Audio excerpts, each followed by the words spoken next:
सो अपनी previous class में हम लोगों ने बोरेक्स बीट टेस्ट के बारे में काफ़ी डिटेल्ड डिस्कशन किया था। तो आई होप कि अगर आपको ये समझ में आया हो कि बोरेक्स बीट टेस्ट के पीछे की केमिस्ट्री क्या है, तो you will certainly at least must have started feeling कि भाई रिएक्शंस में इतना ब्लाइंड रटाफिकेशन नहीं होता, कुछ ना कुछ तो लॉजिक होते हैं रिएक्शन। तो अगर आपको वो बोरेक्स बीट टेस्ट की केमिस्ट्री समझ में आई हो या someone have revise the notes, you can easily realise कि क्वालिटेटिव एनालिसिस भी प्रीटी मच लॉजिकल बनाया जा सकता है। हम इसे ज़रूर देखते हैं कि बच्चे कहते हैं यार बहुत कुछ याद रखना है, बहुत कुछ याद रखना है, बट अगर एक बेसिक इन्फॉर्मेशन आपके पास हो, फॉर एग्जाम्पल कौन से ट्रांजिशन मेटल आयन का कलर कौन सा होगा और वो कौन कौन सा ऑक्सीडेशन स्टेट में क्या क्या कलर दिखाएगा, this is the basic fundamental.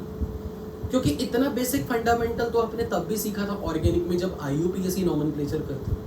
आपको ये पता होना चाहिए व्हाट इज मिथ, एथ, ब्यूट, प्रॉप, आपको पता होना चाहिए इन, आइन। तो ये फंडामेंटल्स इनऑर्गेनिक में भी यूज हो रहे हैं कि मैंगनीज +7 स्टेट में हो तो पर्पल होगा, क्रोमियम +6 स्टेट में हो तो वो ऑरेंज, रेड या येलो कलर का हो सकता है, कॉपर 2+ के सॉल्ट्स ब्लू कलर के होंगे, निकल 2+ लाइट ग्रीन होगा। बोरेक्स बीट टेस्ट में और रिड्यूसिंग फ्लेम में मेटल अपना लोअर स्टेट में है और ऑक्सीडाइजिंग फ्लेम में हायर स्टेट में है, अकॉर्डिंगली उसका कलर का ट्रांजिशन डिफरेंट हो, मतलब कलर की जो कलर है उसका that is different colours in the different flame the same metal ion can show. तो उसका आपको अगर बेसिक आइडिया हो तो I am pretty much sure कि इनऑर्गेनिक का भी ये मिथ टूट जाता है बच्चों को कि ये इतना भी रट्टाफिकेशन नहीं है जितना हम लोग पहले से मान के बैठे होते। इन द सेम वे हमने माइक्रोकॉस्मिक सॉल्ट बीट टेस्ट की डिस्कशन कर रहे थे और माइक्रोकॉस्मिक बीट सॉल्ट के लिए हमने कुछ स्टार्ट में लिखा जरूर था, but that was not fully explained to you. So I'm continuing the present topic from the microcosmic beat test. So first of all, मैं अभी पढ़ाना स्टार्ट कर रहा हूँ, so doubts मैं बाद में लूँगा। माइक्रोकॉस्मिक बीट टेस्ट में first of all microcosmic salt है क्या? What is microcosmic salt? हमने इसका फॉर्मूला भी लिखा था, that is sodium, ammonium, hydrogen, phosphate with 4 water of crystallisation. इसके लिए हमने सिंपल सा एक टेक्निक सोची थी कि भाई फॉस्फेट का चार्ज -3 है, इसको हमने ग्रुप 1 के केटायंस सप्लाई करने, that is 1 is H positive, sodium plus, और सोडियम प्लस के नीचे पोटेशियम पॉजिटिव है जिसकी केमिस्ट्री सेम अमोनियम जैसी है। So H positive, sodium plus ammonium positive. So these are the 3 cations which are present over here. और क्योंकि इसके अंदर कुछ ना कुछ water of crystallization है, so like many other salts which have some water of crystallization, when you heat it, it will swell.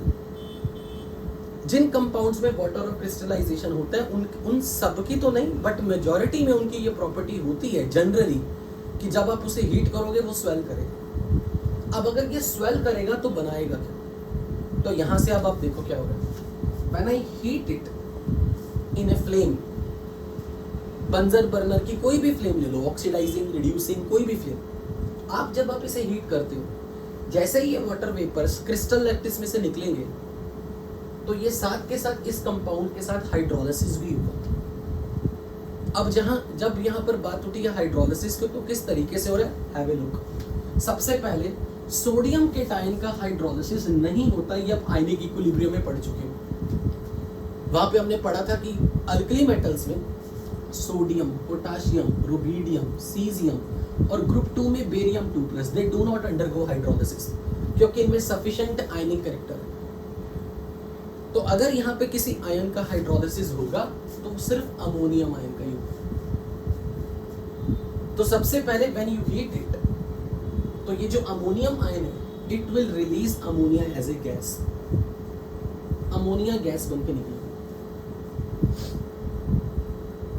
अब यहाँ पर क्या हो रहा है, जब अमोनिया गैस बन के निकलेगी तो यहाँ बता सकते हो कितने H रिमेनिंग बच गए। यहाँ पर अमोनियम में से अमोनिया गैस बन के रिलीज होगी तो एक H यहाँ पर और एक H ये एक और, and then it will remove, there will be 2 hydrogen, remove 1 oxygen as water within इट। अमोनिया गैस बन के निकली तो इसमें एक H रह गया, वो H और ये H, दो hydrogen and one oxygen, they will release as water. So total ये 5 वाटर मॉलिक्यूल्स निकल. अब चेक करो यहाँ पर पीछे क्या बचेगा. जब यहाँ पे, very good, NaPO3. IUPAC naming में आपने ये पढ़ा था, do you know remember the name of this acid? What is the name of this acid? Phosphoric acid, orthophosphoric acid या फॉस्फोरिक एसिड. अगर मैं किसी एसिड के एक मॉलिक्यूल में से इफ आई रिमूव वाटर, अगर मैं किसी एसिड के एक मॉलिक्यूल में से इफ आई रिमूव वाटर, अब जो पीछे बचेगा वो चेक करके बताओ क्या है फॉर्मूला.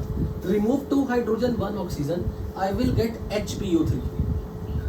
और हमने IUPAC नेमिंग में ये सीखा था BIN वाले चैप्टर में कि अगर ये फॉस्फोरिक एसिड है तो उसी मॉलिक्यूल में से एक वाटर रिमूव कर दो, जो बचेगा उसके नाम के आगे प्रीफिक्स ऐड होगा meta. So this will be called as metaphosphoric acid.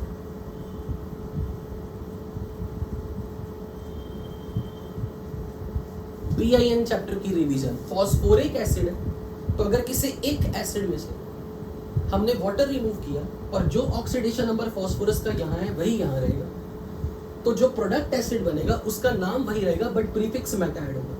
This is again acid. It can lose H positive because it is an acidic. When you dissolve it in water, it can produce H plus ion. तो HPO3 it will lose to form H positive and PO3 minus.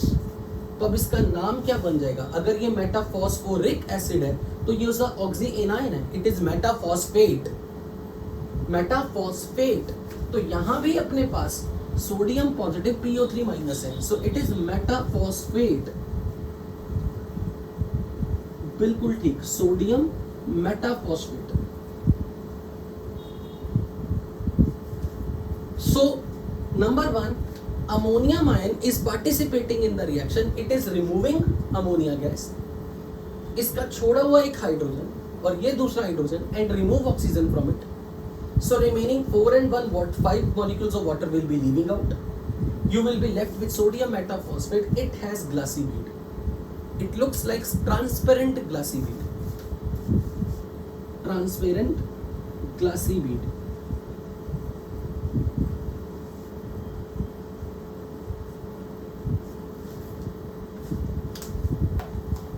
तो हमने करना क्या है? Suppose मेरे पास कोई salt है.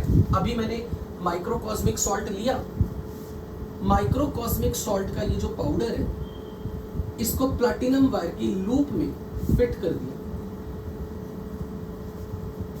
अब मैं इस प्लैटिनम वायर के इस लूप के अंदर जितना भी ये सॉल्ट फंस गया, whatever the quantity of the salt is present in this loop, it is introduced in the flame of the Bunsen burner.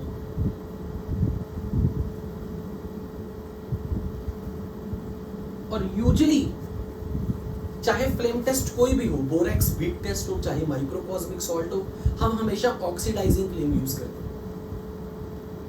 अब हम करेंगे क्या? The moment I will add this salt which is in this form, इस फॉर्म में आपका salt है, आपने उसको प्लैटिनम वायर में लूप में फिट करके अब इसके अंदर इंसर्ट कर दिया.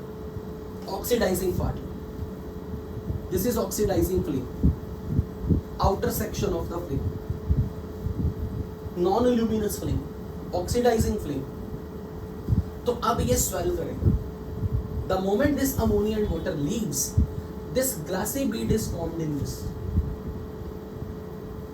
अब उस ग्लासी बीड के साथ मैंने क्या करना है? जिस सॉल्ट के केटायन को डिटेक्ट करना है. अब सपोज ये तो मेरे पास माइक्रोकॉस्मिक सॉल्ट है. अब मेरे पास एक नई डिश है. नई डिश में मेरे पास सॉल्ट है, लेट्स से कॉपर ऑक्साइड या कॉपर कार्बोनेट, कोई भी ले लो. अब मैंने इसी जो ग्लासी बीड यहां बन चुकी है प्लैटिनम इस लूप के अंदर, जो ग्लासी बीड इसकी बन चुकी है, उस बीड को मैंने इस सॉल्ट के साथ टच करा. I will touch this loop, I will touch this platinum wire with this salt and I will reinsert it in this loop. Step number 1, माइक्रोकॉस्मिक salt में आपने अपना पाउडर की एक पेस्ट बनाई हुई है, थिक सी पेस्ट। उस थिक सी पेस्ट को आपने, ताकि थोड़ा सा 2-4 बूंदे पानी रख दो ताकि हल्का सा ये पेस्ट के अंदर फिट हो जाए, आप उसे हीट कर दो ऑक्सीडाइजिंग फ्लेम में, you will get this kind of the Beed. यहां भी एक सॉल्ट की एक सेमी सॉलिड पेस्ट के साथ इस बीड को, जो भी बीड यहां बन गई उसको टच करा के you have to reinsert it and it heat it काफी समय तक। अब होगा क्या, आप किसी भी सॉल्ट को जिसका ऑक्सी इनायन कार्बोनेट हो, सल्फेट हो, नाइट्रेट हो, ऑक्सालेट हो, कोई भी ऑक्सी इनायन जिसके अंदर ऑक्सीजन जरूर होगी, तो जब आप इसे फ्लेम में हीट करोगे ये फाइनली डीकंपोज करके क्या बनाएगा, ऑक्साइड।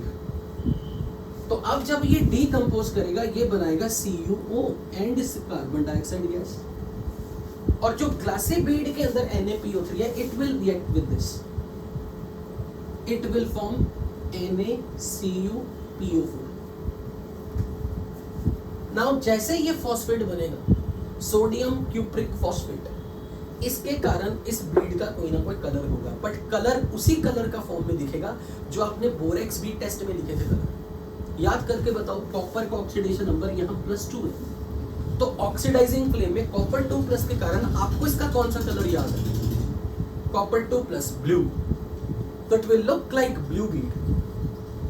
बट साथ के साथ कॉपर फ्लेम को कौन सा कलर इंपार्ट करता, फ्लेम टेस्ट में पढ़ा था, यस। तो अगर आप हॉट बीड रखोगे, हॉट बीड ऑक्सीडाइजिंग फ्लेम में, हॉट बीड में इट लुक्स लाइक ग्रीन, जैसे हॉट बीड से बाहर निकालोगे it will look like blue. So it can show a blue color bead at cold after being produced in oxidizing flame।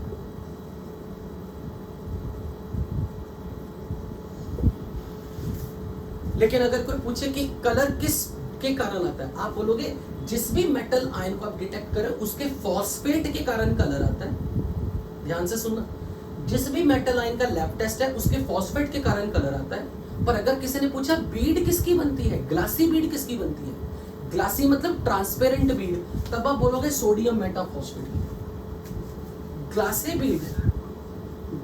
Beed is due to the formation of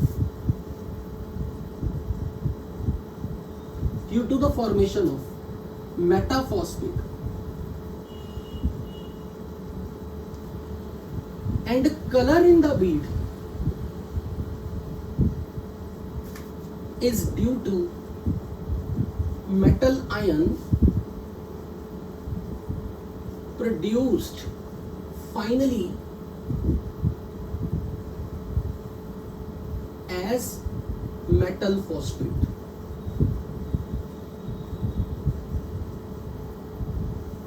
क्योंकि colour वाली बीड तो आपको यहां मिलेगी, this will produce coloured Beed.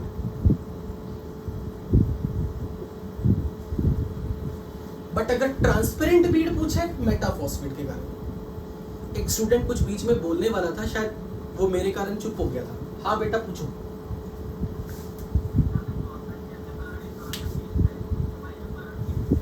Metal ion के कारण है, बिल्कुल, मतलब metal ion is present as a phosphate, colour is because of cation. अगर मैंने यहां लिखा ना, colour in the bead is due to the metal ion, यानी कि कॉपर के कारण, which is produced finally in which form, finally in form of metal phosphate. You have got it, you got this. मैं क्या कहना चाहता हूं, colour metal cation के कारण, बट मेटल केटाइन अकेला नहीं है, मेटल केटाइन सॉल्ट में किस फॉर्म में है, मेटल का फॉस्फेट बन गया। So, color in the bead is due to the metal ion cupric ion, which is produced, ऐसे लिख लो, which is produced finally as metal phosphate। आप पूछो किसी को कोई डाउट, एनी डाउट? मिलता नहीं ना कॉपर ऑक्साइड। अगर डायरेक्ट कॉपर ऑक्साइड मिलता फिर तो डायरेक्ट रिएक्शन है। कॉपर ऑक्साइड यूजुअली हमेशा तैयार करना पड़ता है।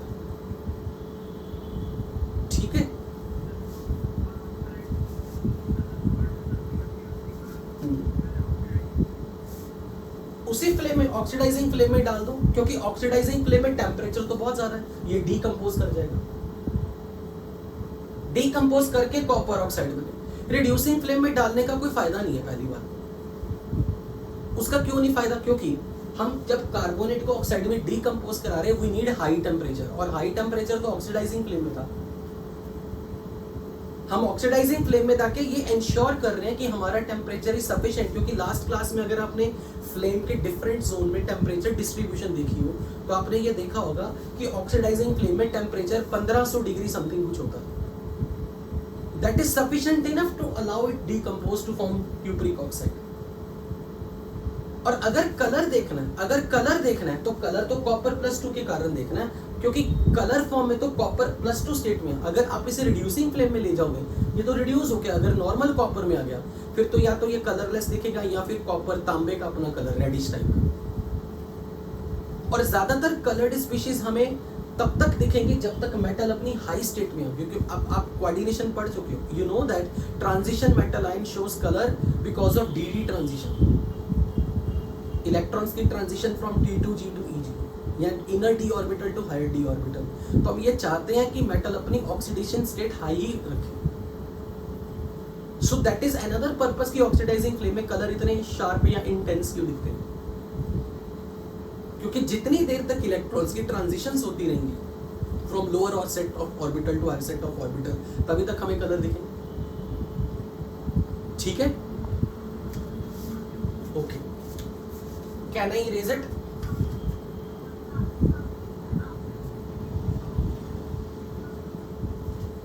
ये जो बीड बनी थी, ये ब्लू कलर की बीड बनी थी, ये फाइनली पहले ये बीड बनी, इस बीड को आपने इस सॉल्ट के साथ टच कराया, टच कराने के बाद इसे आपने कौन सी फ्लेम में हीट किया?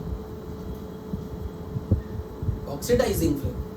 उसी में तो इसका रिएक्शन, उसी में तो ये रिएक्शन इसके साथ हो रहा है, इन दोनों का। Cupric oxide and sodium metaphosphate, they are reacting together in the oxidizing flame to produce a colored bead. So इसने लिखा कि blue colored bead at cold का मतलब ये कि आपने बीड बाहर निकाल ली, अब रूम टेम्परेचर पे देख रहे हो, मतलब बीड को फ्लेम में से बाहर निकाल के देख रहा, मतलब कोल्ड। बीड के अंदर देखोगे तो copper 2+ also can produce green color in the flame, तो आपको वही बीड ग्रीन कलर की भी दिख सकेगी। अगर आपने फ्लेम में से बाहर निकाल दिया Beed, it will look like blue. Is that clear?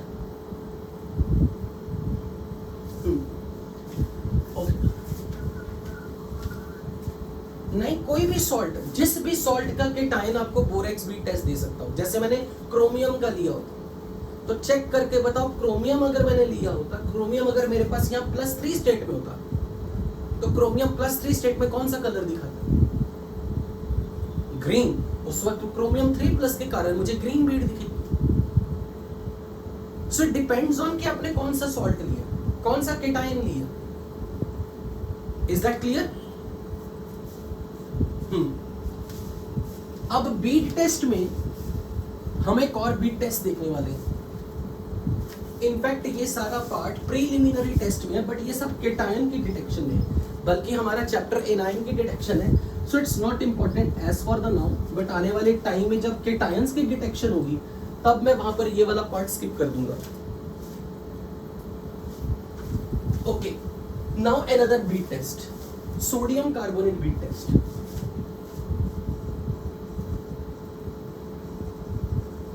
Sodium carbonate bead test.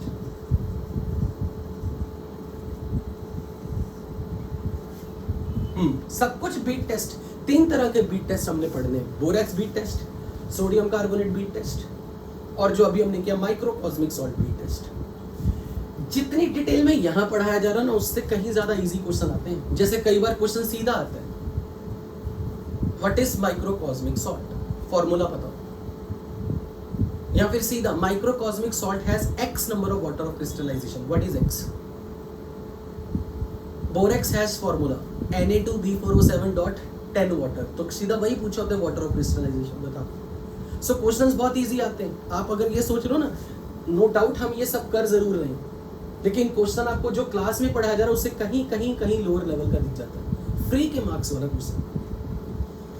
Okay, sodium carbonate test में हम लोग यहाँ पर किस इंफॉर्मेशन को यूज करने लगे? डोंट फॉरगेट अबाउट दिस, जो मैंने पिछली क्लास में पढ़ाया था।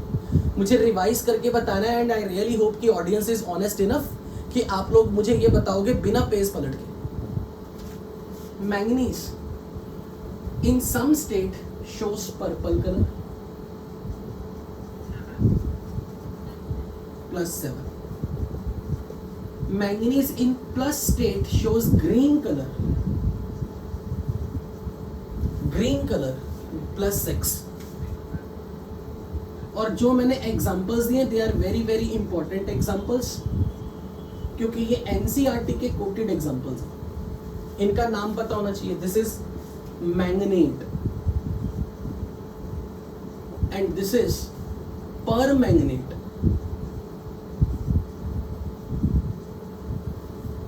MnO2 +4 स्टेट में manganese produces which coloured?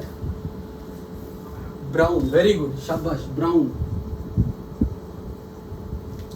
Chromium in +6 state can be either chromate, can be either dichromate.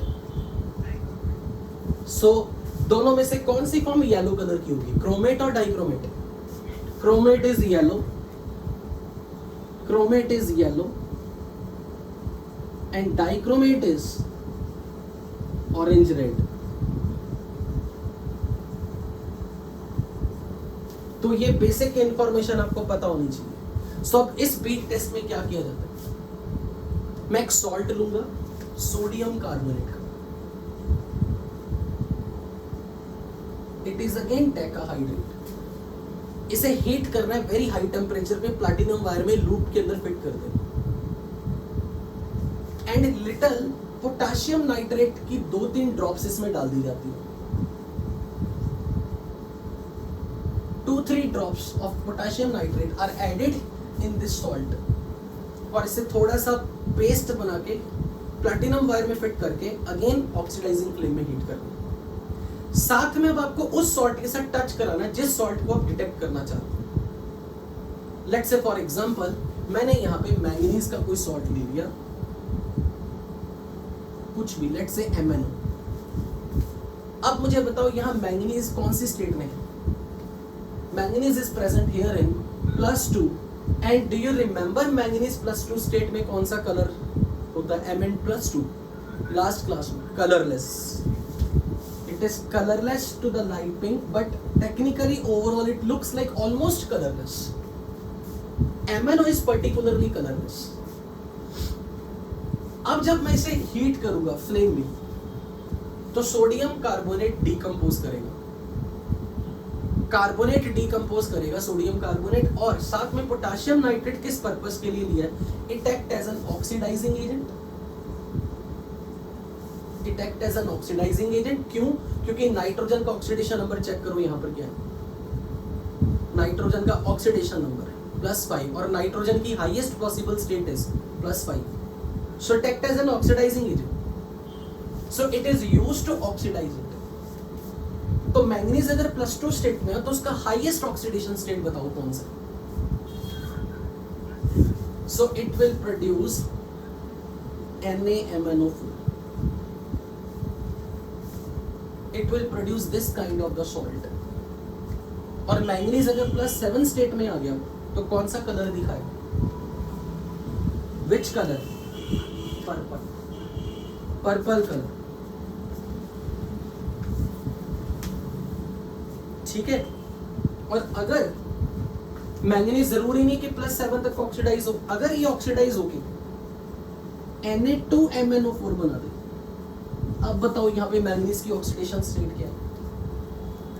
+6. It will produce green colour.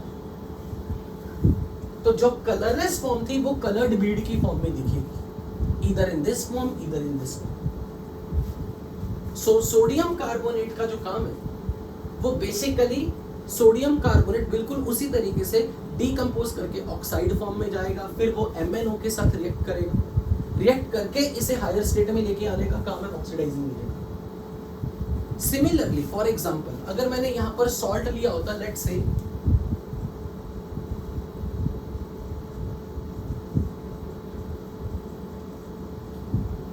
मैंने यहां पर ले लिया Cr2O3।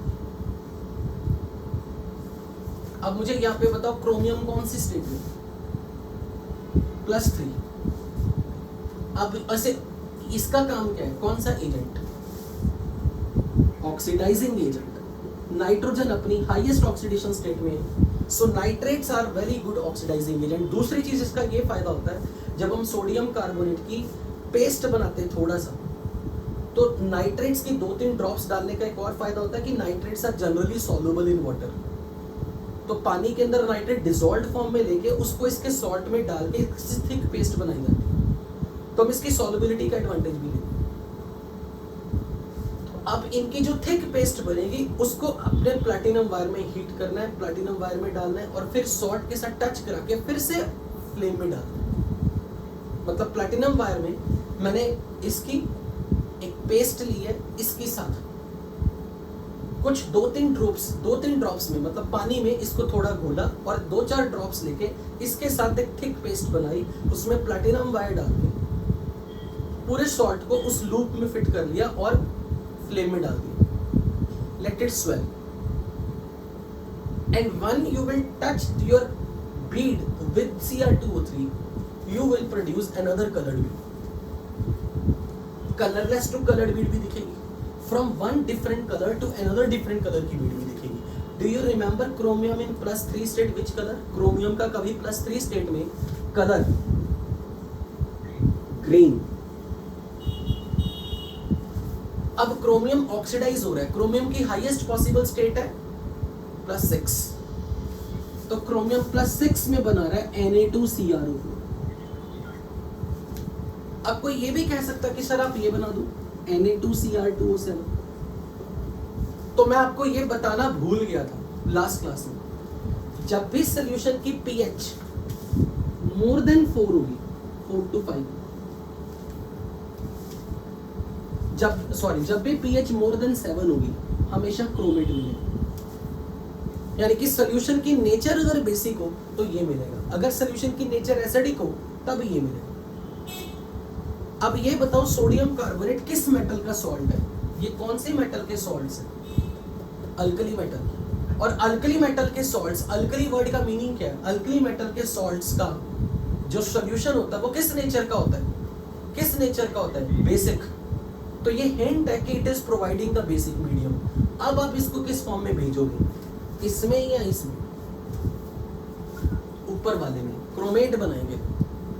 It is ensuring the medium की pH मोर देन 7 है, इसलिए chromate बनना, तो सोडियम क्रोमेट बनेगा which is of yellow colour.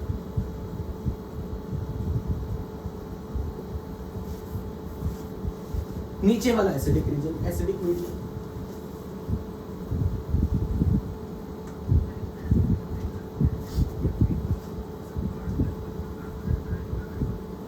Very good, बहुत अच्छी बात है। मतलब ये बोल के आप अगर ये बता रहे हो ना कि सर कार्बोनेट का हाइड्रोलिसिस होगा जिसके कारण pH 7 से ज्यादा होगी, इससे ज्यादा खुशी केमिस्ट्री टीचर को ही नहीं सकती जब आप उसी की जबान बोल रहे हो कि कार्बोनेट आयन का हाइड्रोलिसिस होगा, सोडियम का तो होगा नहीं। एनायनिक हाइड्रोलिसिस जब होगा, बीड बनते वक्त जब ये एनायनिक हाइड्रोलिसिस करेगा तो सॉल्यूशन की pH मोर देन 7 हो जाएगी। Very very good, excellent.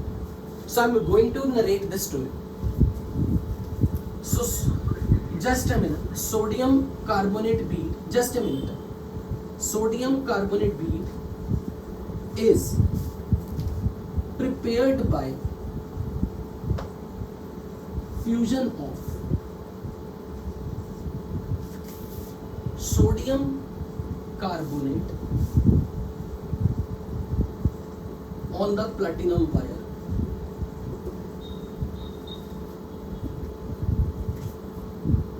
loop in Bunsen flame. A white opaque bead is formed.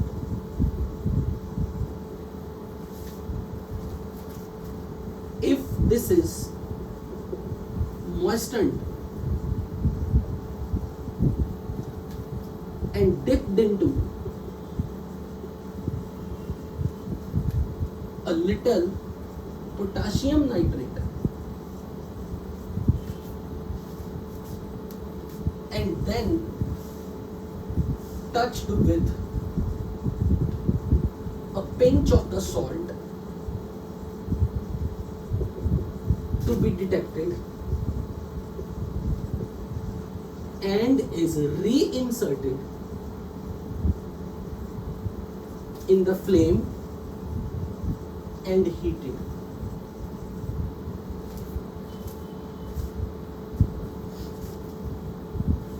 It results into the formation of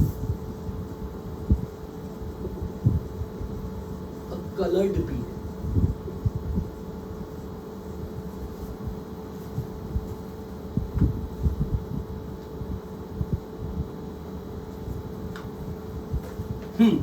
अब कोई स्टूडेंट कुछ बोल रहा था बीच में.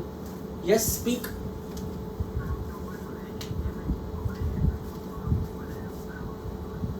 कुछ भी बन सकता है. क्रोमियम हायर स्टेट में 6 या 7 किसी में भी जा सकता है. Generally 6 state manganese, sodium, sorry manganese. Generally 6 state में ग्रीन बीड बनती है, मेजर प्रोडक्ट. अरे फॉर्मूला भी तो देख ना, फॉर्मूला तो देख. मैंगनीज ऑक्सीडाइज हो रहा है ना, इसकी ऑक्सीडेशन हो रही है. Gain of oxygen is oxidation. तो ये ज्यादा ऑक्सीजन अब गेन करेगा पहले से. भाई इसकी तो ऑक्सीडेशन होनी, इसमें तो किसी ने रिडॉक्स में हिस्सा लेना ही नहीं. कार्बन का ऑक्सीडेशन नंबर +4 है, फिक्स. सोडियम का ऑक्सीडेशन नंबर +1 है, फिक्स. तो ये ऑक्सीडाइजिंग एजेंट है, ये रिड्यूस होगा, ये ऑक्सीडाइज होगा. जो ऑक्सीडाइज होगा it will gain oxygen by the definition. और जो ऑक्सीजन गेन करेगा उसी का ऑक्सीडेशन नंबर हाई स्टेट में होगा. समझ में लगा? और ये तो स्टैंडर्ड फॉर्मूलाज है. मैंगनेट, परमैंगनेट, इनके फॉर्मूलाज है तो स्टैंडर्ड फॉर्म में इनके. अब यहाँ पे ऑब्वियसली नेगेटिव चार्ज है तो मैं उसको सोडियम का एक केटायन देके न्यूट्रलाइज करवा रहा हूँ. अगर ये -2 है तो 2 सोडियम दे रहा हूँ.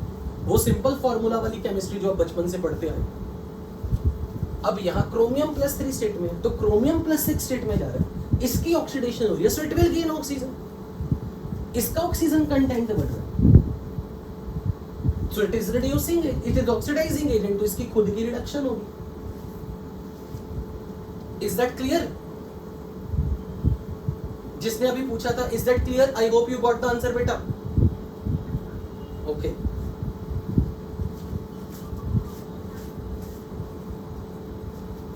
दोनों हो सकते हैं. अगर आप actually it is always found to be present in more quantity. जो मेन हमेशा ग्रीन कलर की जो green colour looks dominatingly, that signifies कि मेन प्रोडक्ट ये है हमारा. ये भी बन सकता है under some condition, but usually desired, मतलब यूजुअली जो मेजर क्वांटिटी में बनता है वो ये बनता है.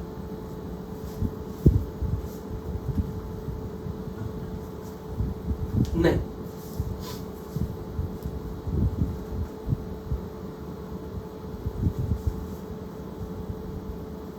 ठीक है.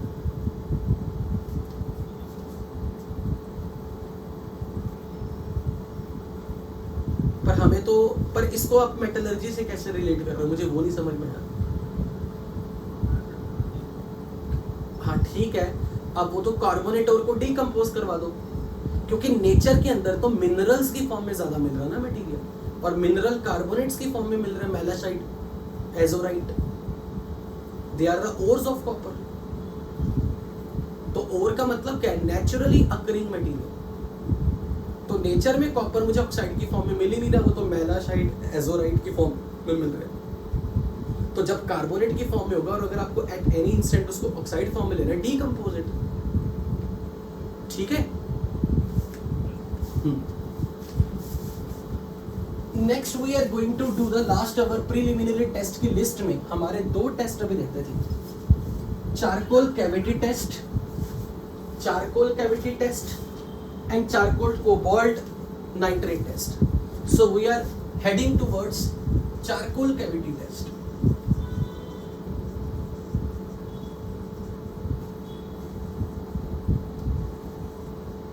चारकोल कैविटी टेस्ट में हम किस थॉट का यूज करने लगे? चेक करके देखो. मैंने रेसिड्यू टेस्ट में जब आपके नोट्स में लेक्चर नंबर 1 पढ़ाया था, तो मैंने कुछ सॉल्ट का कलर बताया था कि जब वो हॉट होते हैं तो वो किसी पर्टिकुलर फॉर्म में, और जब वो कोल्ड है तो उनका कलर बदल। चेक करके देखो, ऐसी 2 एग्जांपल कोट की थी। उसको मैंने सॉलिड स्टेट के डिफेक्ट्स के साथ कुछ रिलेट किया था कि अगर something residue when it is hot it is of this colour, but when it is cold it is of this colour. Check करके बताओ कौन सा था। Zn+2 में कौन सा सॉल्ट पर्टिकुलर नाम बताओ। Zinc oxide, very good, zinc oxide.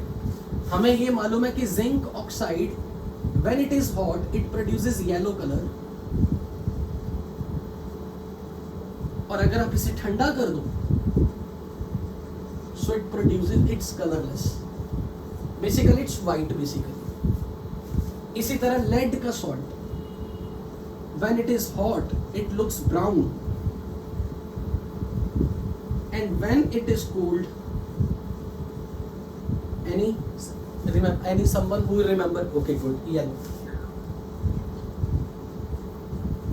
तो अब हम इस केमिस्ट्री का यूज करने लगे। सपोज मुझे जिंक आयंस और लेड आयन डिटेक्ट करने, तो हम कर क्या रहे हैं, एक जब नाम पता लग रहा है चारकोल, तो बेसिकली एक क्यूबिकल कोल का टुकड़ा है, लकड़ी का टुकड़ा।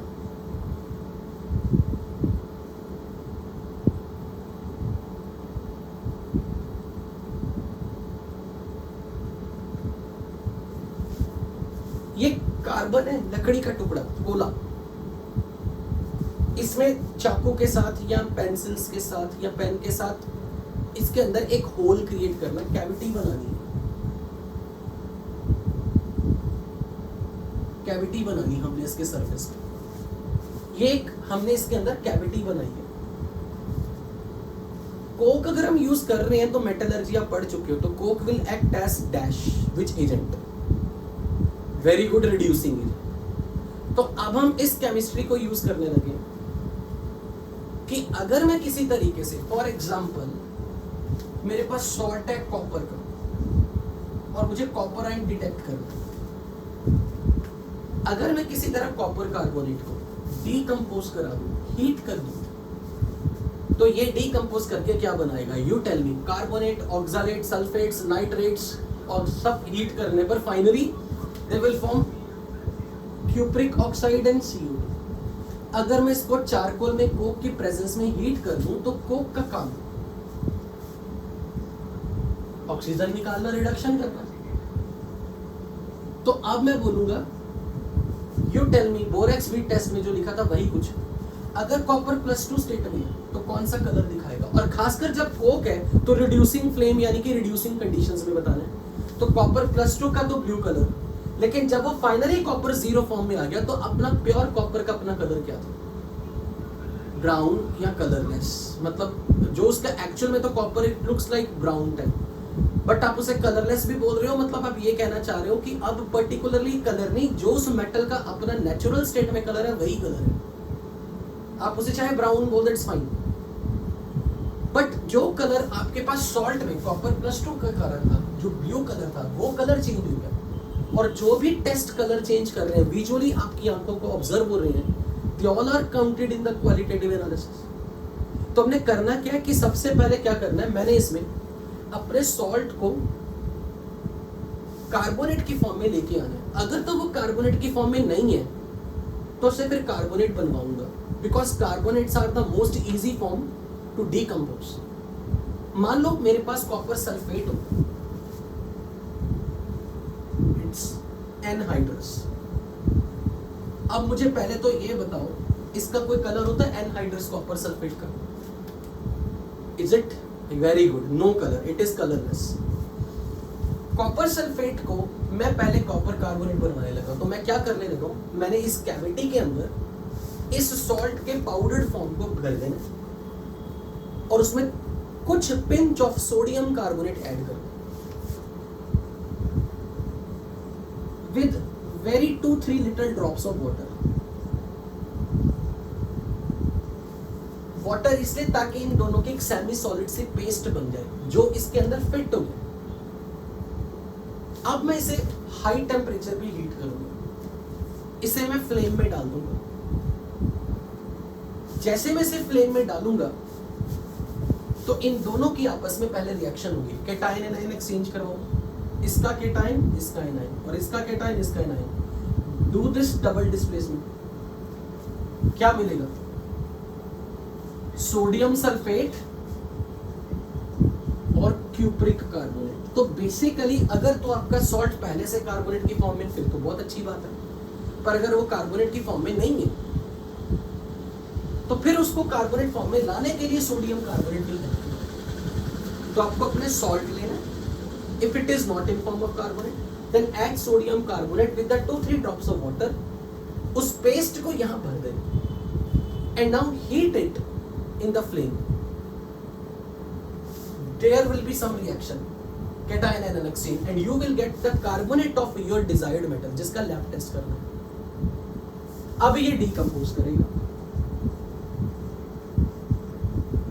और फिर अगला काम किसका होगा? चारकोल का, जिसके लिए आपने बोला चारकोल कैविटी टेस्ट। अब कोक इसे रिड्यूस करेगा,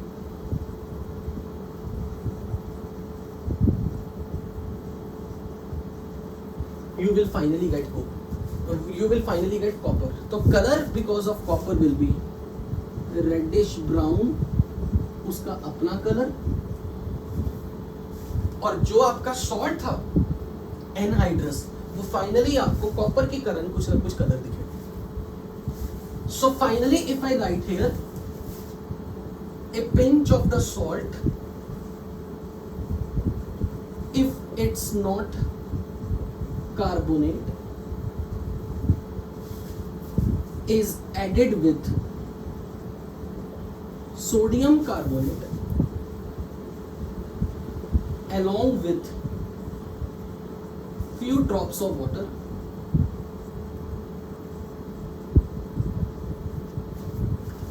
and is fed into cavity made in piece of charcoal, made in a piece of charcoal। तो चारकोल के पीस में एक कैविटी बनानी है, उस कैविटी में आपने अपने सॉल्ट को सोडियम कार्बोनेट के साथ डालना है। सोडियम कार्बोनेट क्यों डाला, उसका रीजन आपको अब समझ में आ गया होगा। This mixture is now heated and above set of reaction occurs.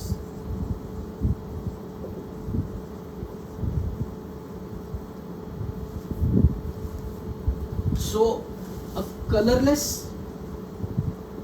to colored product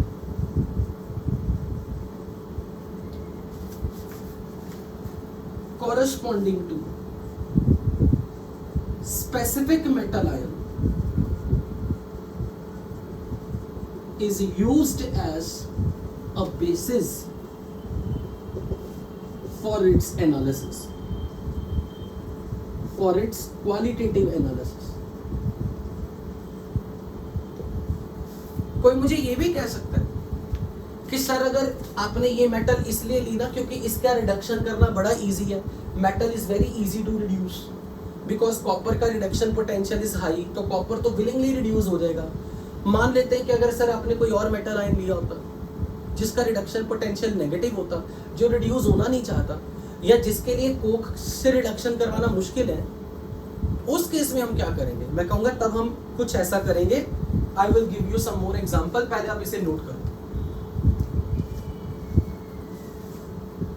बिल्कुल, क्योंकि ये इजीली अवेलेबल लैब में, it's very easily available. Sodium carbonate को लेना is very much beneficial. Salt कोई भी हो सकता है, बिल्कुल कोई भी। अगर यहाँ पे कोई मान लेते ऑक्सालेट होता तो भी सोडियम कार्बोनेट के साथ कॉपर का कार्बोनेट बनाते, सोडियम का ऑक्सालेट बनाते।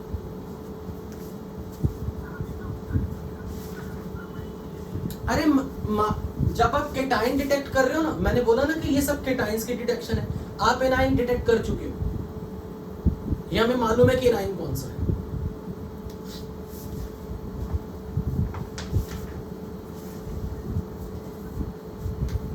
हमेशा हो जाता इसमें।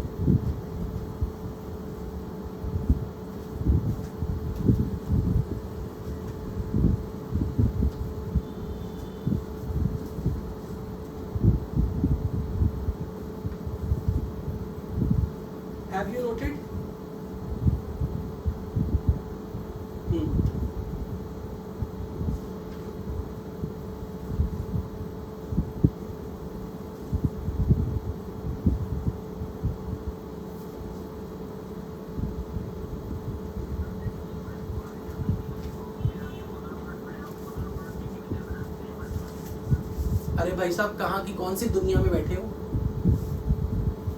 A reactive metal is displacing the less reactive metal. ये तो spontaneous reaction है, कैसे रिवर्सिबल बोलूँ यहाँ पे? A more reactive metal is displacing the less reactive metal. कहाँ से आ गया ये चीज? और जब आप इतने हाई टेम्परेचर पे रिएक्शन करा रहे हो, रिएक्शन की फॉरवर्ड जाने की टेंडेंसी ऑलरेडी हाई है, और पर्टिकुलरली जब ये डीकंपोज होगा वो इस रिएक्शन को तो और फॉरवर्ड में ले जाएगा। रिवर्सिबिलिटी की चिंता मत करो अब।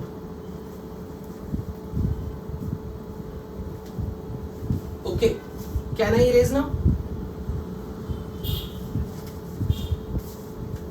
अब मान लेते हैं कि मेरे पास यहाँ पे कोई ऐसी मेटल होती जो कि काफी रिएक्टिव है और जो कोक की फॉर्म में रिड्यूस नहीं हो रही, मतलब कोक के साथ जिसको रिड्यूस होना नहीं पसंद। तो now let's say for example मैं जिंक का सॉल्ट लेता हूं, जिंक सल्फेट। जिंक सल्फेट के साथ जब सोडियम कार्बोनेट को मिला के चारकोल कैविटी में आप फीड करोगे और फिर आप उस पूरी चारकोल कैविटी को हीट कर रहे हो फ्लेम में, तो once this their reaction will occur, product बताओ व्हाट डू यू एक्सपेक्ट? क्या क्या बनेगा? Sodium is more reactive metal, sodium will displace zinc, sodium sulphate and zinc carbonate. Zinc is a reactive metal जिसका reduction potential is negative, so it is not very easy for it to get reduced. But zinc carbonate जब decompose करेगा तो क्या बनाएगा? Zinc oxide. अब मुझे ये बताओ, जिंक ऑक्साइड को जब आपने फ्लेम में रखा हुआ है, कैविटी के अंदर डाला हुआ है और हीट कर रहे हो, तो डू यू रिमेंबर कि on heating it's from which colour? तो मैं बोलूंगा मुझे येलो रेसिड्यू दिख रहा है, और जैसे मैं उस कैविटी को फ्लेम में से बाहर लाऊंगा and I will allow it to cool down, तो मुझे कलर येलो से क्या दिखेगा? White. So this is again visual change in observation for corresponding to different color. So this is counted as one of the lab test. So zinc oxide का जो residue है, this residue will look yellow on heating and turned to colorless upon cooling. नहीं कर रहा Coke से reduce होना कर, हमें तो कोई ऑब्जर्वेशन चाहिए। अब आप मुझे ये बताओ, मान लो मैंने लेड का सॉल्ट लिया होता है, यहाँ पे सपोज मैंने ले लिया लेड हाइड्रोक्साइड, अब सोडियम कार्बोनेट के साथ रिएक्शन करवाता, बताओ चारकोल कैविटी टेस्ट में क्या होगा? व्हाट डू यू थिंक इनकी रिएक्शन से क्या बनेगा? Sodium NaOH plus lead carbonate. Lead carbonate heat कर रहे हो, डीकंपोज करके क्या बनाएगा? Lead oxide and CO2 gas is release. अब मुझे ये बताओ कि लेड ऑक्साइड का कलर कुछ मालूम है? गर्म करने पे क्या और ठंडा करने पे क्या? Brown to yellow. So now on heating it looks brown and turned into yellow residue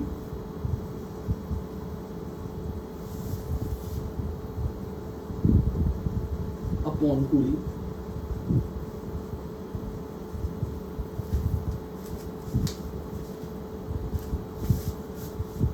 ये सब कुछ चारकोल कैविटी में करवाया जा रहा है।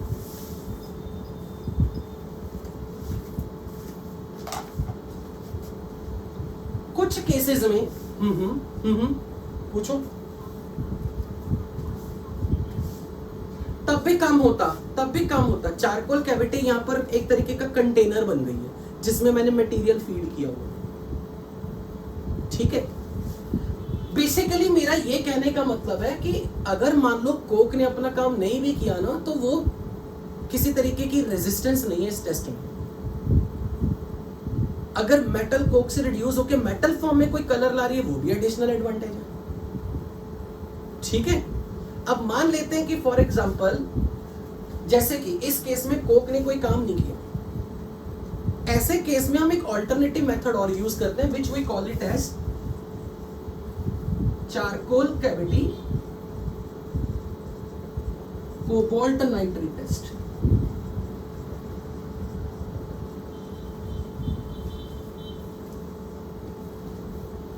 Charcoal cavity cobalt nitrate test. पर इस टेस्ट को समझाने से पहले मैं आपको एक बेसिक इंफॉर्मेशन दे रहा हूं जो आपको कभी नहीं भूलनी, क्योंकि वो one of the very very important question है जेईई मेंस के लिए। अगर आपके पास कोई मेटल नाइट्रेट है, मेटल नाइट्रेट, मुझे आप ये बता सकते हो मैंने मेटल नाइट्रेट का फॉर्मूला MnO3x क्यों लिखा है? What is the oxidative, what is the total charge on nitrate ion? NO3 पे पूरा चार्ज कितना? माइनस कितना? माइनस नाइट्रेट का चार्ज -1, और मेटल का oxidation number can be anything, इसलिए मैंने लिखा MnO3x। नाइट्रेट का चार्ज पता होना चाहिए, नाइट्रेट -1, नाइट्राइट -1। ये बेसिक इंफॉर्मेशन जो डे 1 मैंने लिस्ट ऑफ एनायंस लिखवाई थी वो पता होनी चाहिए, उनके चार्ज पता होने चाहिए। आप ध्यान से समझना, जब आप मेटल नाइट्रेट्स को हीट करते हो, अगर इन्होंने दो गैसेस रिलीज कर दी, NO2 gas as well as O2, तो ये गारंटी है कि ये मेटल का केटाइन अल्कली मेटल का नहीं है, ये S ब्लॉक में पढ़ाया था। अगर नाइट्रेट्स ने हीट करने पे दो गैसेस रिलीज कर दी, तो फिर ये metal ion alkali metal ion तो नहीं है, ये कोई भी मेटल आयन हो सकता है, कोई भी। अब मुझे पहले ये बताओ, is anyone sitting in the class know the colour about NO2?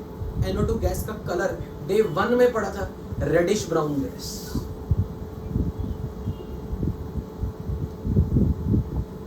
Reddish brown gas NO2 का colour. Now you tell me any compound whose anion contains oxygen on heating finally get converted into what? Metal oxide। तो metal oxide का formula बताओ क्या लिखा? Metal oxide का formula, metal का oxidation number है +X। Metal oxide कौन सा बनेगा? फॉर्मूला बना के दिखाओ, M2OX। तो जनरली नाइट्रेट्स की डीकंपोजिशन आपको पता होनी चाहिए कि nitrates except alkali metal nitrates,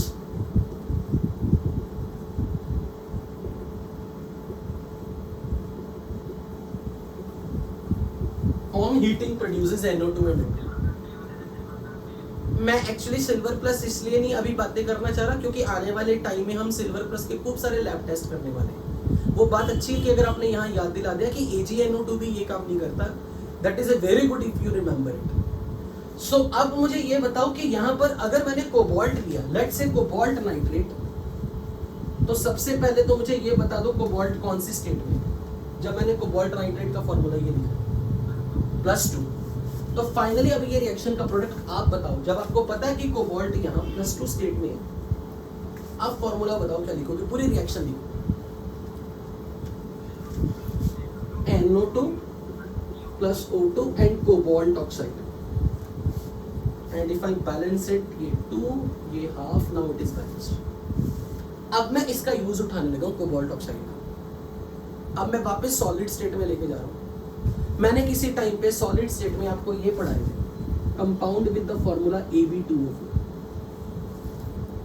याद करके बताओ कौन थे? जहां पर A +2 स्टेट में है, B +3 स्टेट में है। Very good, spinels. अगर मैंने इसको कोई ऐसे ऑक्साइड के साथ मिक्स कर दिया जिसमें मेटल का ऑक्सीडेशन नंबर +3 हो, लाइक एल्यूमिना, तो ये बना देगा COAl2, बना फॉर्मूला AB2O4। और अगर मेरा कोबाल्ट नाइट्रेट मैंने इस फॉर्म में लिया, और ये जो कोबाल्ट ऑक्साइड है, क्योंकि ये जो ऑक्सीजन निकल रही, it can also oxidise to CO2O3, it can also oxidise to this. तो cobalt can be present in +2 state, can be present in +3 state as well. अगर मैंने यहां ले लिया CO2O3, plus zinc oxide, formula बताओ क्या बनेगा, एडिशन करो दोनों ऑक्साइड्स की, मिक्स्ड ऑक्साइड्स, ZnCO2O4, क्योंकि जिंक का ऑक्सीडेशन नंबर तो फिक्स है +2, तो फिर कोबाल्ट को +3 स्टेट में होना पड़ेगा। अगर एल्यूमिनियम +3 है तो कोबाल्ट को +2 में आना पड़ेगा, क्योंकि कोबाल्ट वेरिएबल स्टेट्स दिखाता है।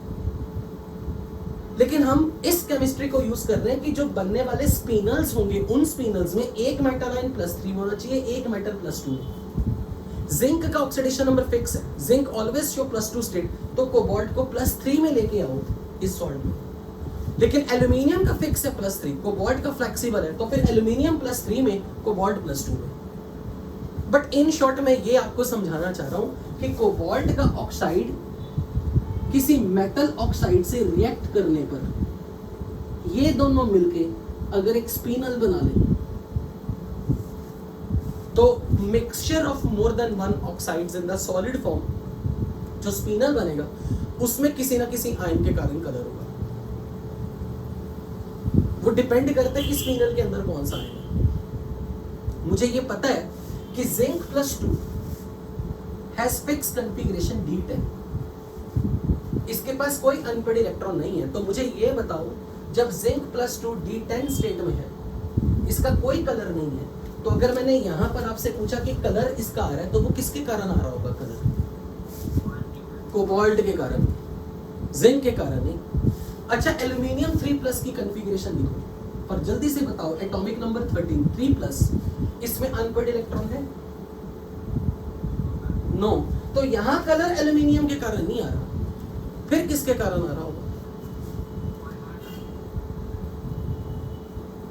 अच्छा, कभी आपने कभी ड्राइंग किसी ने की हो, इस वक्त अगर मेरी ऑडियंस में कोई ड्राइंग करने वाला हो, कभी उसने ये नोट किया, अगर मैं येलो कलर और ब्लू कलर मिक्स कर दूं तो एक नया कलर बनता है? बता सकते हो कभी किसी ने? वेरी गुड, वेरी इंटेलिजेंट, जिसने भी बताया ग्रीन। येलो में ब्लू मिक्स कर दो, आपको ग्रीन दिखेगा। नाउ हियर केमिस्ट्री कम्स, मतलब कई बार ना मैंने सोचा नहीं होता कि मैं इस लॉजिक से पढ़ाऊंगा, पढ़ाते पढ़ाते आइडियाज आते हैं। अब मुझे एक बात बताओ, कोबाल्ट के कारण मैंने कोई कलर बताया होगा? ब्लू। अच्छा, जिंक ऑक्साइड हीट करने पे कौन सा कलर देता है? Yellow. Zinc oxide is yellow on heating and white on cooling, तो हीट करने पे ये येलो कलर है। और कोबाल्ट के सॉल्ट्स का कलर ब्लू, तो येलो और ब्लू का मिक्सचर क्या मिलेगा? This is called Rinmann's green. Here Riemann is the name of the scientist, name of the person who proposed this test. No, it's not actually. Riemann actually क्या है? ये जो zinc का जो सॉल्ट है ना, Riemann's, ये एक्चुअली पेंट इंडस्ट्री में एक केमिकल की फॉर्म में यूज होता है with the name of some person, Riemann। एक Riemann का मतलब मुझे ये नहीं कहना चाहिए कि Riemann is the some scientist who discovered this test. No, Riemann is some person who discovered that this material can be used in paints.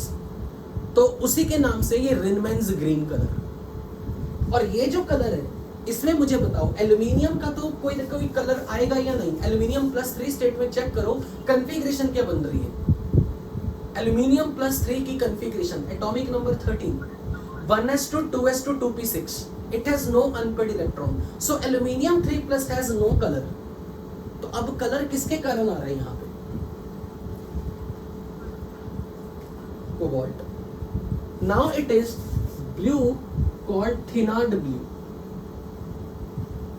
थिनार्ड is again a name of someone who found it in as a useful for some other industrial purpose.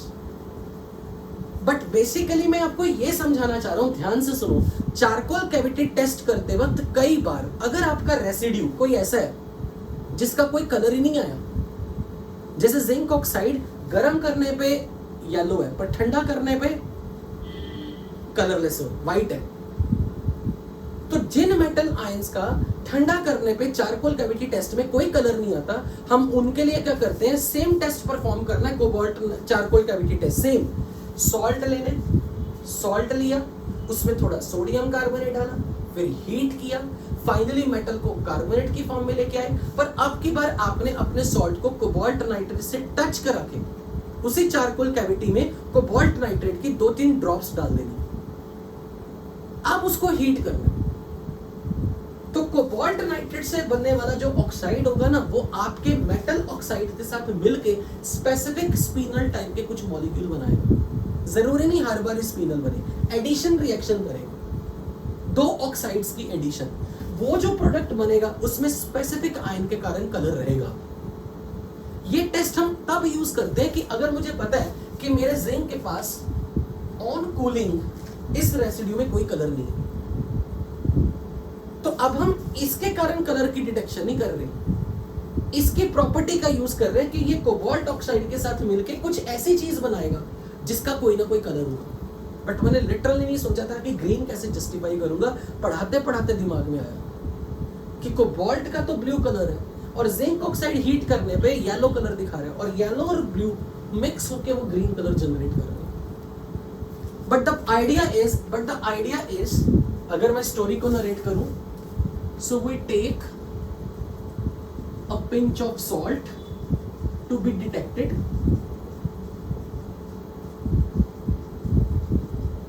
along with sodium carbonate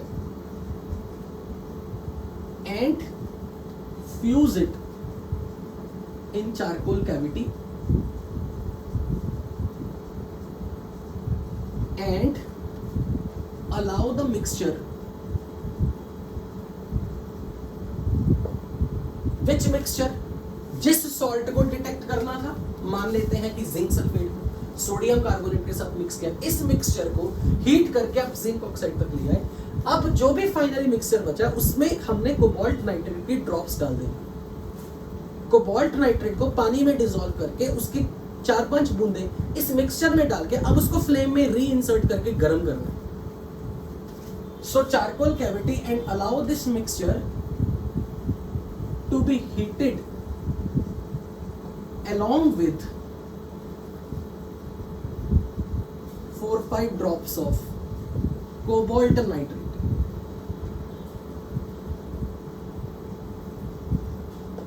and finally observe color of the residue. Color of the residue.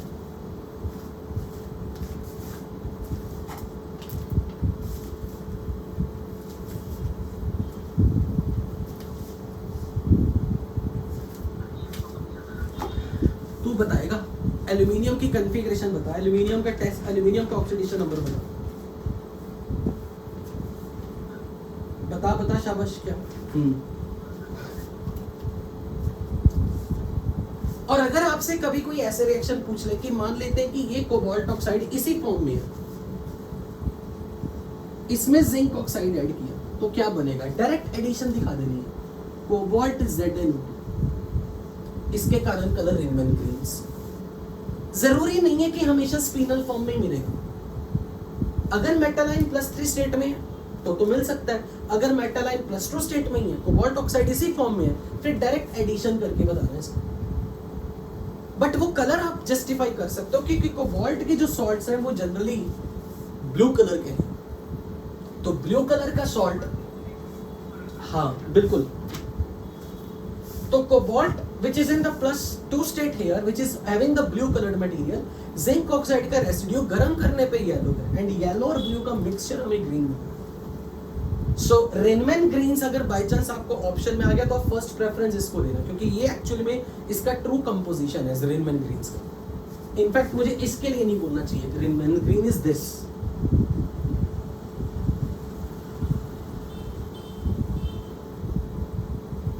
ये just मैंने समझाने की कोशिश की कि स्पिनल्स are form.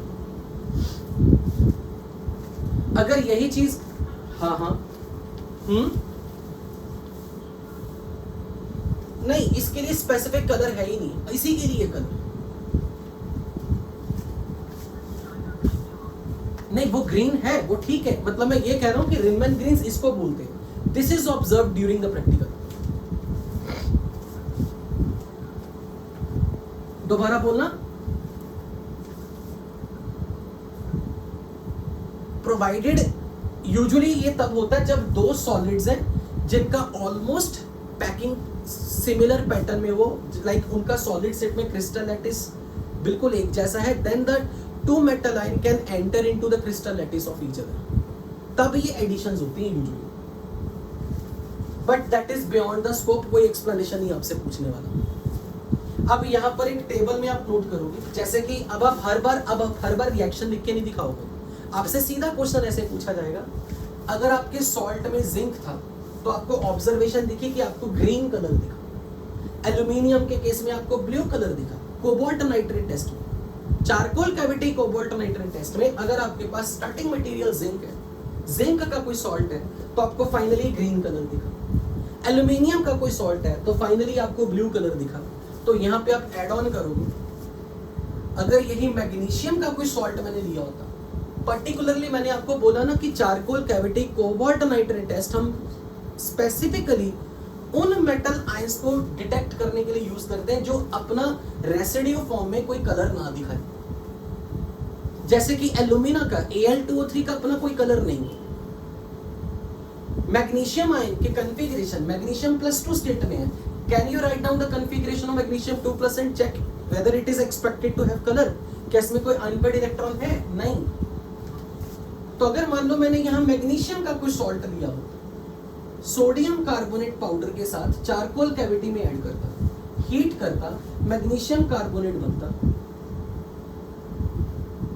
जो decompose करके finally magnesium oxide बनाता, इट इज कलरलेस। बट अब मैं इस केमिस्ट्री को यूज करूंगा, I am adding it with cobalt nitrate, जो कोबाल्ट नाइट्रेट के साथ हीट करने पे फाइनली मिक्स्ड ऑक्साइड बना देगा, कोबाल्ट MgO2। अगर आपने ये कोबाल्ट, आपका ये जो ऑक्साइड है, अगर ये +3 स्टेट में दिख गया तो ये Mg कोबाल्ट 2O4 बना देगा। अब ये स्पिनल फॉर्मेट में, क्योंकि Ab2O4 कोबाल्ट अगर बनने वाला ऑक्साइड डीकंपोज करके या ऑक्सीजन से रिएक्ट करके +3 स्टेट में आ गया तो फिर अब ये स्पिनल फॉर्म में बन सकता है।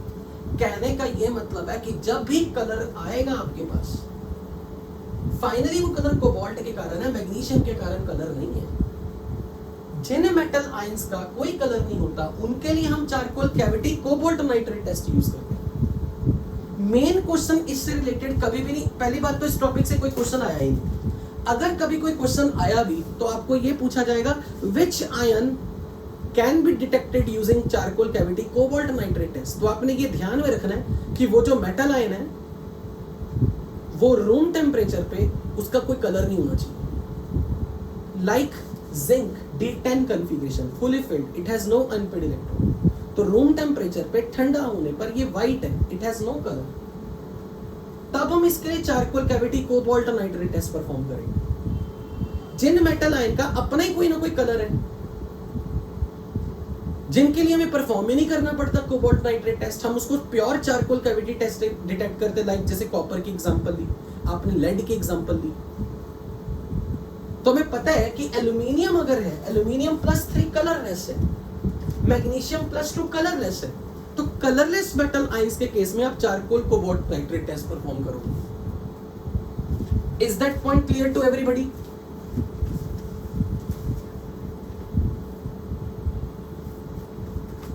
अगर यही मैं यहाँ पे टिन ले लेता, टिन का कोई सॉल्ट, तो मुझे फाइनली जब कोबाल्ट ऑक्साइड के साथ जो मिक्स्ड ऑक्साइड बनेगा वो ब्लूइश ग्रीन मिलेगा। मैग्नीशियम के केस में we get a pink colour, pink colour is but again I will say never feel any panic because of this topic. मुझे नहीं लगता कि आज तक, अभी तक या कभी भी इससे रिलेटेड कोई सवाल आया, इसलिए आप पहली बार पढ़ रहे हो तो आप इसके लिए कोई जजमेंटल हो सकते हो, but this is the least important part of this chapter. Room ठंडा करने पे तो व्हाइट ही है ना, गर्म करने पे वो येलो है।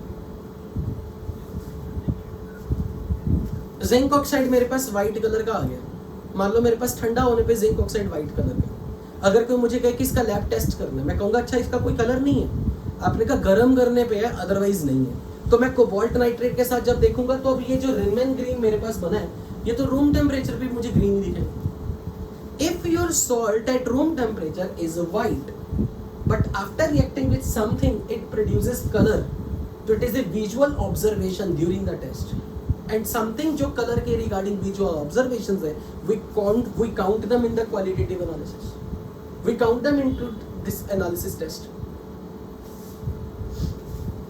Okay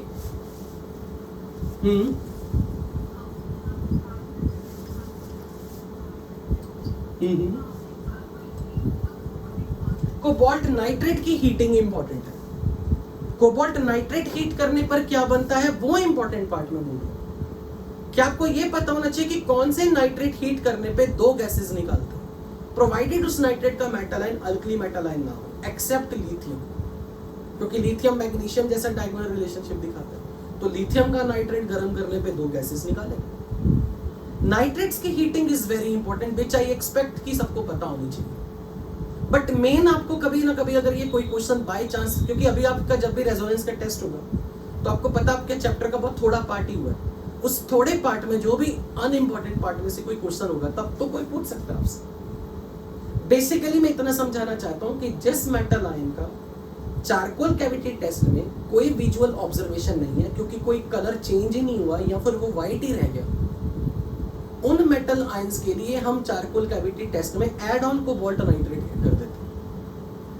then we perform charcoal cavity cobalt nitrate test. Is that clear to everybody? Okay, finally अब मैं सारे प्रीलिमिनरी टेस्ट आपसे डिस्कस कर चुका हूं। अब आज के टॉपिक में एक नया टॉपिक जो हम पढ़ने वाले हैं, सॉल्युबिलिटी एनालिसिस। क्योंकि जब हम आने वाले टाइम में डिफरेंट एनाइंस के कंफर्मेटरी टेस्ट पढ़ेंगे तो हम मेनली 3 तरह के रिएक्शंस को यूज करेंगे। एक तो एसिड बेस रिएक्शंस, एक दूसरा रिडॉक्स रिएक्शंस, तीसरा दो चीजें दोनों सॉल्युबल है, दोनों रिएक्ट करके एक खास चीज के प्रेसिपिटेट बना देंगे और प्रेसिपिटेट उसके बनेंगे जिसकी सॉल्युबिलिटी कम हो। तो हमें आइडिया होना चाहिए कौन सा सॉल्ट सॉल्युबल है, कौन सा सॉल्ट सॉल्युबल नहीं है। इसके लिए आई विल स्ट्रांगली रिकमेंड कि आज मैंने आपके टेलीग्राम ग्रुप में एक फोटो शेयर की है, उसमें मैंने डिफरेंट मेटल आयंस के डिफरेंट एनायंस के साथ कॉम्बिनेशन के साथ, लाइक फेरस आयन है तो उसका कौन सा सॉल्ट सॉल्युबल है, कौन सा इनसॉल्युबल है, वो एक टेबल की फॉर्म में आपको भेजा। आप उसको ब्लाइंडली नहीं याद करोगे, जो मैं पढ़ाने वाला हूं आप उससे चेक करोगे कि उसको देख के आप बताओगे कि जो मैं बता रहा हूं क्या उससे फिट हो रहा है, उसमें मिलता जुलता है। सो हेडिंग बनाओ सॉल्युबिलिटी चार्ट। सॉल्युबिलिटी चार्ट में क्योंकि हम एनायंस की डिटेक्शन पढ़ने वाले चैप्टर में मेन, तो बेसिकली इसको मैं उसी टेबल की फॉर्म में लिखवा रहा हूं या समझा रहा हूं जो आपकी शीट में है। So for different anions, let's say आपको कोई बोल दे कार्बोनेट आर जनरली सॉल्युबल या इनसॉल्युबल। अब मुझे ये पता होना चाहिए कि जब तक कार्बोनेट आयन के साथ अल्कली मेटल के कैटायंस हैं तब तक वो सॉल्युबल है। अल्कली मेटल के सॉल्ट्स आर वेरी सॉल्युबल और अल्कली मेटल में ही पोटेशियम आयन आता है जिसकी केमिस्ट्री किस आयन के साथ मिलती जुलती है, पोटेशियम आयंस की, अमोनियम आयन। तो जब तक कार्बोनेट के साथ केटायन अल्कली मेटल का है या अमोनियम है वो सॉल्युबल इन वाटर। उसके अलावा कोई भी कार्बोनेट आ गया they are insoluble. So carbonates are soluble if cation is of alkali metal ions and ammonium. Rest of the carbonates are insoluble. Rest of the carbonates are insoluble.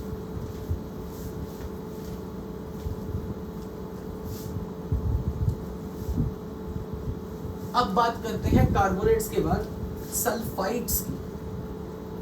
Same do, मालूम है do का मतलब यहां पर मैं क्या बता रहा हूं? डू क्या चीज बताना चाह रहा हूं? जो लिखा है वही सेम, यानी कि अल्कली मेटल आयन के साथ सल्फाइड आ गया तो वाटर सॉल्युबल, अमोनियम के साथ आ गया वाटर सॉल्युबल, रेस्ट किसी केटायन के साथ आ गया it is insoluble. Third, sulphides में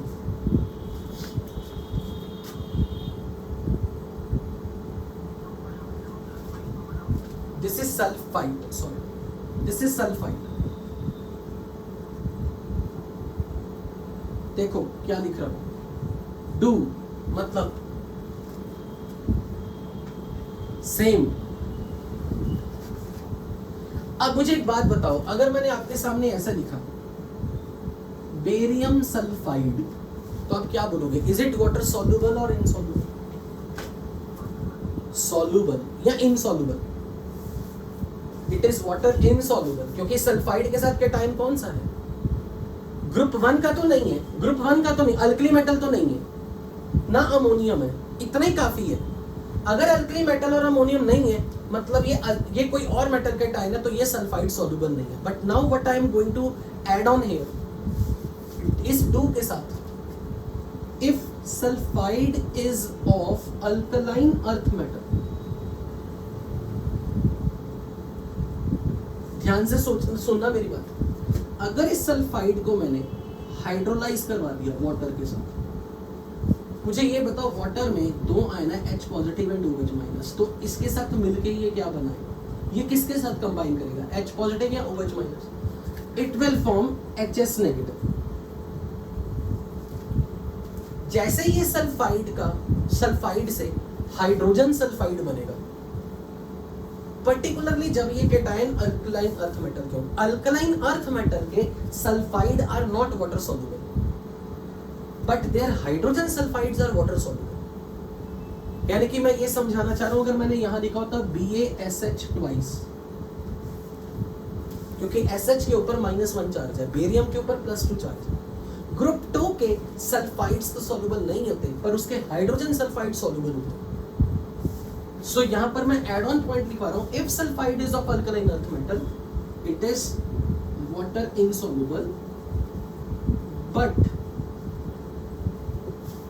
hydrosulfides of alkaline earth metals are water soluble.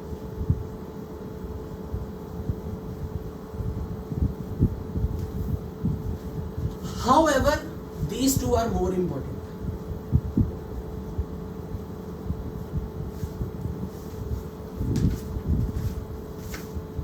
Now, nitrites or nitrates, ये बच्चों को बेसिक पता होना चाहिए, basic. All nitrites are generally soluble. All nitrates और nitrites are soluble accept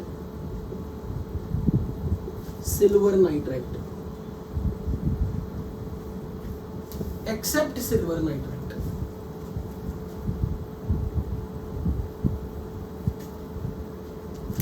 Acetates,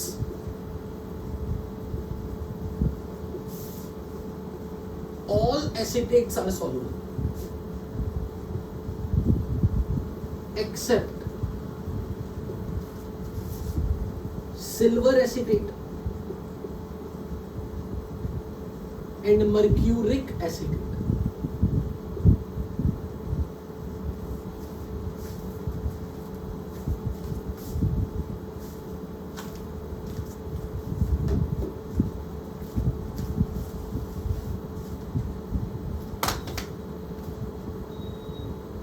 Sixth, chlorides. Seventh, bromides. Eighth, iodides. Extremely important, extremely. मतलब mainly अगर मेरा बस चलता ना, अगर मुझे पढ़ाना होता, बेसिकली मैं इंडिपेंडेंटली अगर पढ़ा रहा होता, मैं ये सब कुछ नहीं कराता, मैं सिर्फ ये 3 कराता। सारी काम की चीज ये, अब एक 9th नंबर पे आएगा वो भी पढ़ाता जरूर। क्लोराइड्स में राइम की फॉर्म, क्यों, आज, सब, पंजाबी, बीमारी से मरे।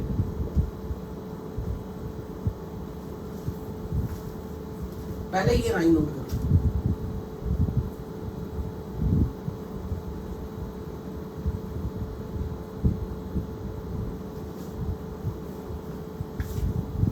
यहां पर क्यों से मतलब व्हाट डू यू थिंक, क्या गैस मारोगे? Copper, but copper in +1 state, not in +2 state. आज सिल्वर, सब, एंटीमनी, लेड, Pb2+, बीमारी, बिस्मथ, मरे से मरकरी इन +1 स्टेट। पर काम की चीज पता क्या है, कॉपर के केस में +1 और मरकरी में +1। इन सब के साथ जब क्लोराइड आएगा वो प्रेसिपिटेट्स है। Rest chlorides are soluble. Chlorides of these metal ions are water insoluble.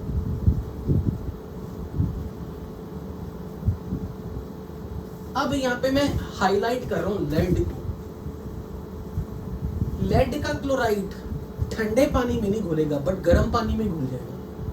अगर कभी भी पूरी केमिस्ट्री में आपको कभी भी ऐसी सेंटेंस किसी क्वेश्चन में लिखा है ना, salt is soluble only in the boiling water, समझ लो वो लेड का इशारा है, यानी कि उस सॉल्ट का केटायन लेड है। ये इसकी पेक्यूलियर प्रॉपर्टी है।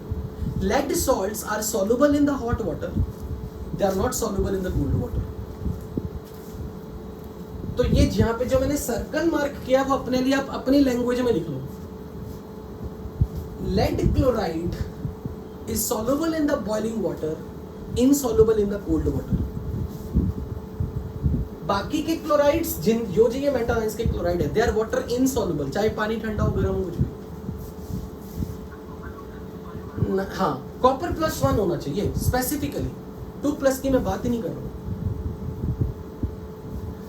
इसी राइम में अब यहां पर ये राइम बहुत शॉर्ट हो जाएगी। क्यों आज मरे, ये राइम यहां पे चली जाएगी। यानी कि मैं ब्रोमाइड्स के बारे में क्या बताना चाह रहा हूं, जस्ट अ मिनट।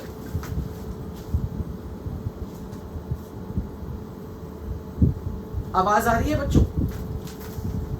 वॉल्यूम आ रहा है?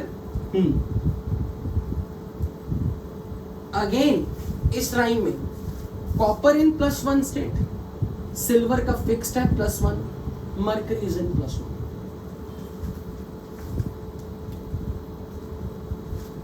Iodides के case, so they are all insoluble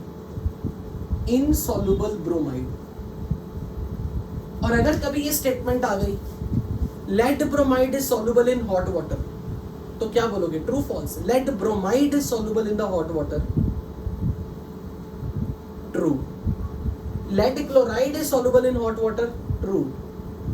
lead chloride and lead bromide are soluble in cold water, false। ठंडे पानी में अगर कोई soluble नहीं और गर्म करने पे soluble है तो केटायन lead का है, हेलाइड्स के साथ। आयोडाइड के साथ, lead के केस में क्लोराइड हो या ब्रोमाइड हो या आयोडाइड हो, कोई मैंने बोला ना कि lead इस भले स्टेट में नहीं है, पर lead के साथ कभी ये क्वेश्चन आ भी गया, यहां पर मैं लगा साथ में लिखवा ही देता हूं। अगर ये PbBr2 होता, it is soluble in hot water only. Iodide के केस में सेम राइम बट सब काट दो। क्यों आज पंजाबी मरे, लेकिन यहां मैं एड ऑन क्या कर रहा हूं आयोडाइड्स की लिस्ट में, कॉपर +1, सिल्वर +1, लेड के लिए आपने पढ़ लिया हॉट वाटर में सॉल्युबल, फिर कोल्ड वाटर में इनसॉल्युबल। मरे में जब यहाँ पे मरकरी के दोनों, चाहे +1 हो +2 बोथ, ये फर्क ऐड ऑन होगा, ये एडिशनल पॉइंट है। Iodides of these cations are insoluble iodides.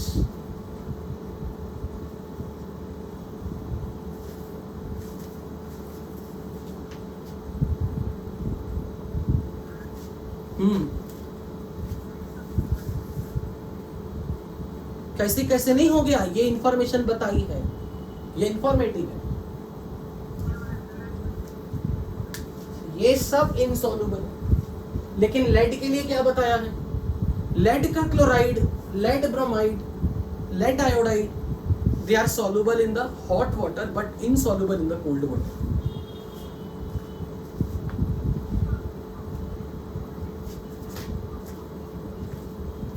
मैंने ये बताना चाहा है कि मरकरी +1 स्टेट में, जब भी मरे बोल रहा हूं मैं मरकरी की +1 स्टेट में बोल रहा हूं कि mercury in +1 state when it form bromide, mercury in +1 state when it form chloride, water insoluble.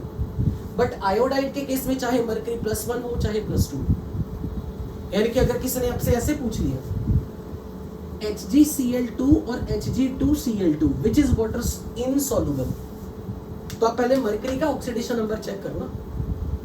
Mercury का ऑक्सीडेशन नंबर यहाँ +1 है, यहाँ +2 है, आप बोलोगे ये इनसॉल्युबल है। पता चला? आयोडाइड में इधर ऐसे लिखा आ गया। अब बताओ मरकरी की स्टेट यहाँ चेक करो कौन सी है, +2 और यहाँ +1, और मैंने पूछा इन दोनों में से वाटर सॉल्युबल कौन है, क्या जवाब दोगे?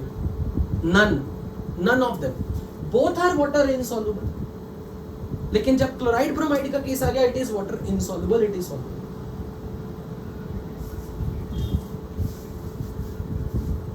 हाँ, इट्स मोर लाइक इनसॉल्युबल की ज्यादा हो, जिसके इसमें काफी हद तक सॉल्युबिलिटी बहुत घट जाती है।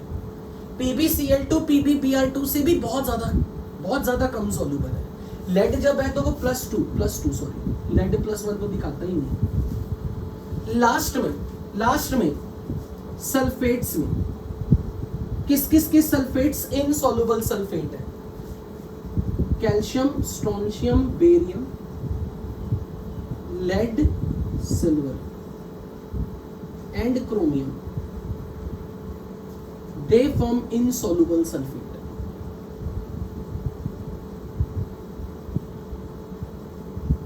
Insoluble sulphates.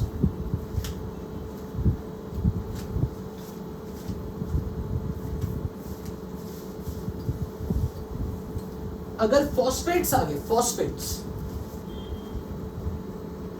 तो फॉस्फेट्स की लिस्ट में मैंने सब में ये बताया ना कौन कौन से इनसॉल्युबल है। फॉस्फेट में मैं बता रहा हूं कौन कौन से सॉल्युबल है जिनकी संख्या कम। Only sodium, potassium, rubidium, caesium के साथ जब भी फॉस्फेट आएगा इट इज वाटर सॉल्युबल।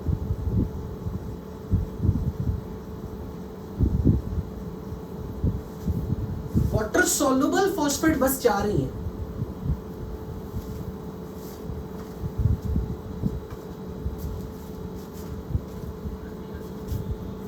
किसका? ब्रोमाइड का। क्यों आज मरे? तो कॉपर, सिल्वर, मरकरी। क्यों से कॉपर, आज से Ag, मरे से mercury, but all are in +1 state. इनके साथ जब ब्रोमाइड आएगा वो इनसॉल्युबल। लेड के साथ अगर ब्रोमाइड आ गया तो soluble in the hot water, insoluble in the cold water. यहां पे मैं एक चीज क्लियर कर देना चाहता हूं, आपको कहीं ये मैसेज गलत ना चला जाए, ध्यान से सुनो। लेड का क्लोराइड हॉट वाटर में सॉल्युबल, कोल्ड वाटर में इनसॉल्युबल। ब्रोमाइड लेड का हॉट वाटर में सॉल्युबल, कोल्ड वाटर में इनसॉल्युबल। आयोडाइड के केस में स्पेसिफिकली, आयोडाइड के केस में lead always insoluble, always. Hot cold का कोई चक्कर नहीं। आई एम रिपीटिंग, क्लोराइड के केस में लेड अगर आ गया, PbCl2 soluble in hot water only. PbBr2 के साथ आ गया lead bromide, soluble in hot water only, insoluble चाहे वाटर ठंडा हो गर्म, दोनों में इनसॉल्युबल।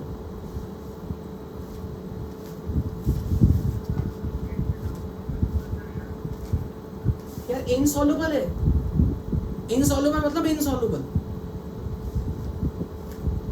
ठीक है। अब इस लिस्ट को बिल्कुल याद रख के नेक्स्ट क्लास में आना, क्योंकि मैं पहले प्रैक्टिस करवाऊंगा इसके बेसिस पे क्वेश्चंस की। मैं आपके सामने हमेशा 2 चीजें रिएक्ट करवाऊंगा। प्रोडक्ट में कुछ बन रहा होगा, आपने बताना प्रोडक्ट में कौन सी चीज प्रेसिपिटेट है। फॉर एग्जाम्पल, एक बड़ी सिंपल सी एग्जाम्पल दे रहा हूं। लेट्स से मैंने आपके सामने क्वेश्चन ऐसा लिखा, सोच के बताना है। Lead nitrate reacting with potassium carbonate, product बताओ क्या क्या बनेगा। पहले केटायन एनायन एक्सचेंज करो।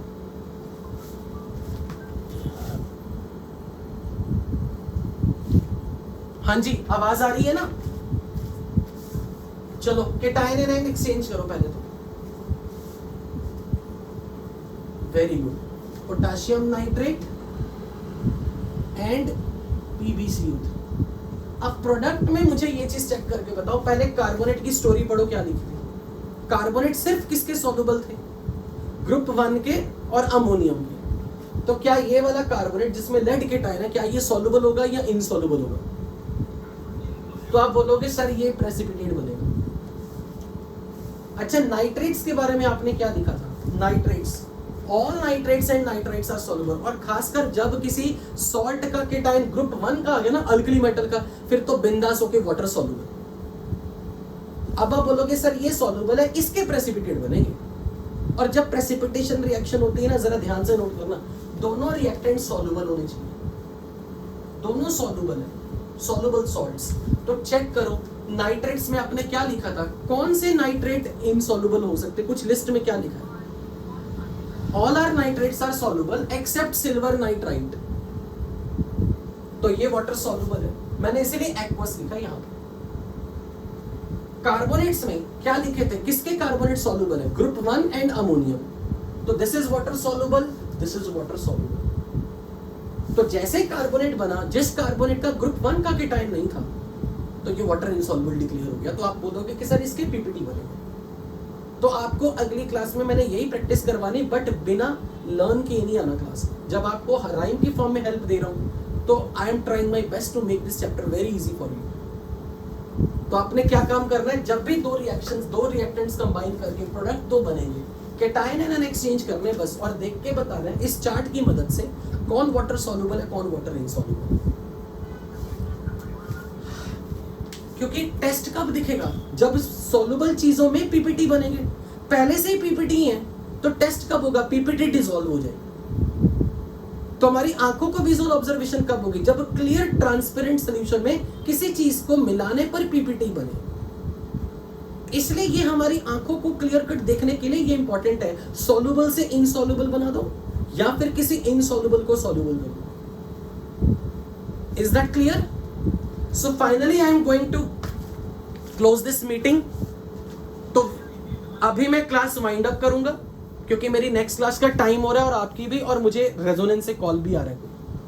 तो right now I am going to end up the meeting. जिसकी कोई क्वेरी पेंडिंग रह जाए टेलीग्राम ग्रुप में पोस्ट कर देना जरूर, या फिर अपनी क्वेरीज लिख लो। अभी क्लास की स्टार्टिंग होगी तो क्वेरी से स्टार्ट कर लेंगे। Thank you very much, going to end up the meeting. Next class में मिलते हैं। ओके।